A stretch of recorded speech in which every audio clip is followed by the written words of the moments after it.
let me show you the car while it is still on the rollover jig, so that you'll be able to see things in this state that you can't see once the car is together with the wings on and the wheels, etc., and it's on the ground.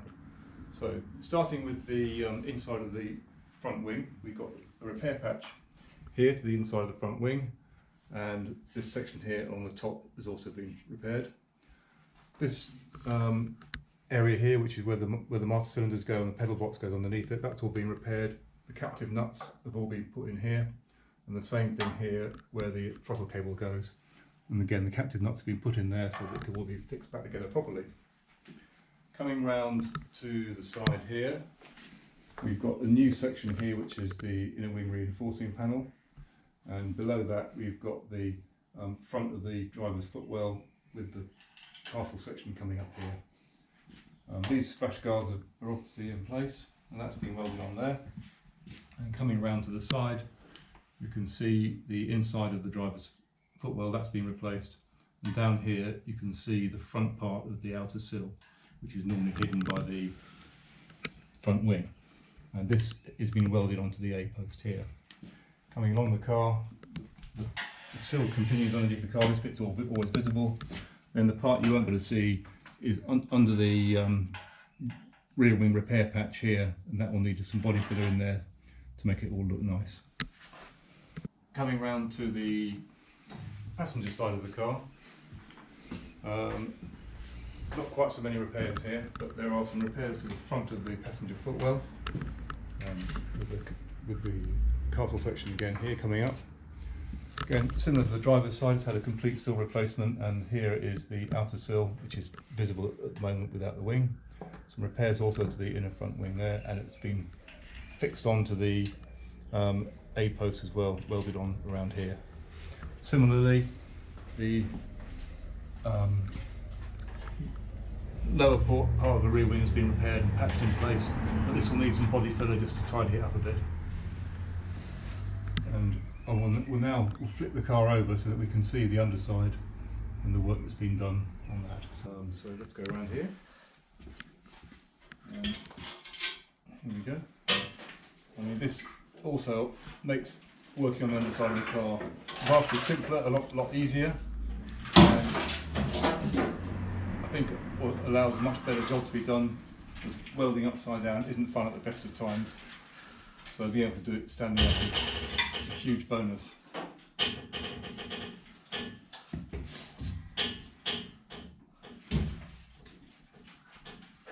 Let's just take it over slowly.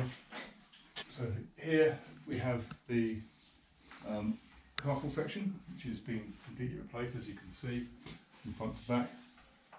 That is attached to the inner sill, which has also been replaced, and we can see that from the inside of the car. And there's a diaphragm section as well that has been replaced, but that is visible in photos. It's completely been covered up, but I have got photos I'll put up to show the work that's been done inside.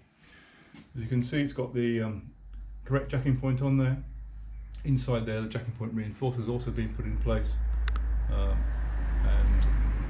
this crossmember repair has been done. Some patches here that have been done. These are actually old repairs that were done on the car before I had it. This section here has been put in, which is the heel board reinforcer. This is the bit that supports the rear spring hanger. Again, this has been replaced with a new spring hanger that's gone in. Same on both sides. That connects up the rear spring from there to there. The floor has obviously been replaced as well. Again, captive nuts are in there, and the captive nuts you can't see hidden under that cross member have also been put into place. Also down here is a repair section done to the transmission tunnel, where someone had literally just cut some big holes in the tunnel, I think to get access to the gearbox or something. So that's been put into place there. Whilst we're here, actually, we just look at the back here. You can see the state of the battery boxes. Again, no real problems there. And in here we can see there's some repair patches in the inner wheel arch. Again, at the front bit here. There have been repairs that in the past have been done in this area here, and the same down on this side. But all in all, it's not too bad. Okay, so we'll turn the car over onto its other side now. Partly because it's good fun to do it once it's on the jig, so let's give it a go, shall we? Right, here we go. the weight of the glass tends to pull the car over a little bit when it's at this angle, so you need to take the strain a little bit.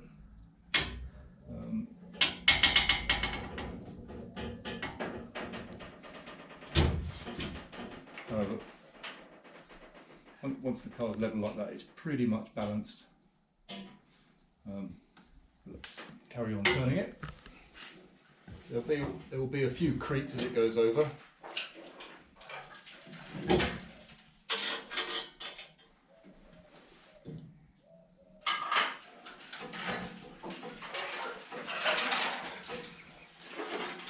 Various bits of stuff wrapping around inside there. Must have left some bolts in there. Yeah, must have left something inside the car. That's the plug, I think.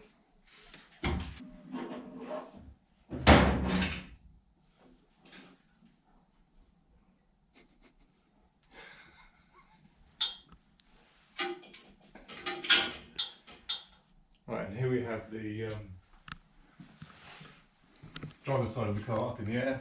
Again, you can see the repairs to the front of the footwell, full castle section again, new jacking point.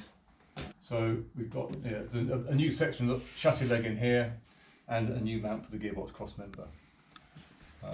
And here again, full heritage castle section has been put in as on the other side. Jacking point reinforcer. This repair section here, and the heel board here at the back of the driver's seating area, along with a new spring hanger. Again, these are all heritage components, so they are as per originally specified. Again, new floor panel on the driver's side, and again, similarly here, repairs in the rear wheel arch, and the boot floor again, pretty reasonable really. Okay, I think, and that is it, I think, for the underside of the car. And now, with the power of the sonic welder, there we go, and I wish it was that easy to get it off the rollover jig. The first thing we have to look at is the front of the car. So, as you can see, we've got the grille and the bumper on, the wings are on. This wing isn't quite been bolted into the side here yet, so it will come in a little bit further. And the bonnet hasn't been fixed, so that's not why that's not actually down. But I think you can see from that there's a decent panel fit with all those panels on the front there. Coming around to the driver's side of the car, the lights and things, by the way, they're all there, we just haven't put them on yet. This is a fairly new front wing. It's all very tidy inside here, inside the wing. The wing is sitting out a bit here because it's not attached at the bottom. The panel fit down here for a first pass is pretty reasonable. Up here, this bit here is where there's been a lower wing repair panel going in because of the sill going all the way across the back here. So that will need to be filled. The door, open and close the door, and moving on, carrying on down the car, you can see there's a bit of character here in the on the back wing. The boot, again, quite a nice gap on it. You've got the nice original early Mark 1 badge on the back, and just open and close the boot. Nice action on there. Coming around to the passenger side, again, all very similar. You've got boot fit there, a little bit out up top there, but nothing to worry about. Again, same bit of corrosion there, a little bit of bubbling here. Again, with this wing, this lower repair panel, it will all need filling to make a smooth line. The door here, all opens and closes quite nicely. You can see a bit better on this side. I've got a bit more room. The fit around here, and then the fit up here. The wing again itself hasn't been properly fixed on yet, but just a first pass for this wing, which is a much older wing than that wing. But again, it's pretty good on the top there. This is how it looks under the bonnet at the moment. As you can see, there's been a repair here on this side, and then inside the front wing, the reinforcing panel has been put in there. And this bit here has all been repaired on the floor there. On the floor there, the throttle cable goes through. we've got the servo still on the car, that's not an original fitting obviously. The chassis number's there, that's the one that matches the heritage certificate. Got the other number on the other side there. And this panel here is old and nice and straight. One more thing to say on the wiring loom, all these wires have been labelled, so when you come to get them up again, it shouldn't be too difficult. Okay, let's have a quick look at the inside of the car without the seats and the mats in. We've got the anti-seal here, goes all the way under the back wing and all the way under the front wing, of course, with a repair panel here. You can see the inner seal here, again, extends all the way back and right to the front of the footwell, and it's all been continuously welded into place. Underneath the sill we have the castle section and the diaphragm that goes between the two, and then the jacking point reinforcement is inside there. Also the floor has been replaced, and you can see the points, the mounting points for the seat there, the captive nuts welded underneath, and here, this corner here is where the heel board reinforcer goes in place, which supports the new rear spring mounts. On the driver's side, it's exactly the same work's been done as on the passenger side, with the floors, the sills, etc. Here we are inside the car. It feels really good, smells great, so let's have a quick tour of the inside. The dashboard needs to be repainted. It originally had a rather unpleasant veneer wood that was peeling off it, so the instruments are all there. And you can see we've got the keys in here. Let's just give it a little go. Ah, nothing.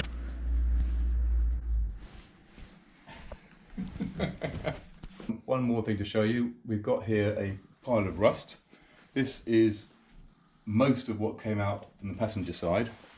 So as you can see, some of the recognisable bits here, that is the old spring hanger. And here we have a bit of sill with the jacking point for a car that was originally described as structurally sound. The new one is a big improvement, I think. Thanks for watching.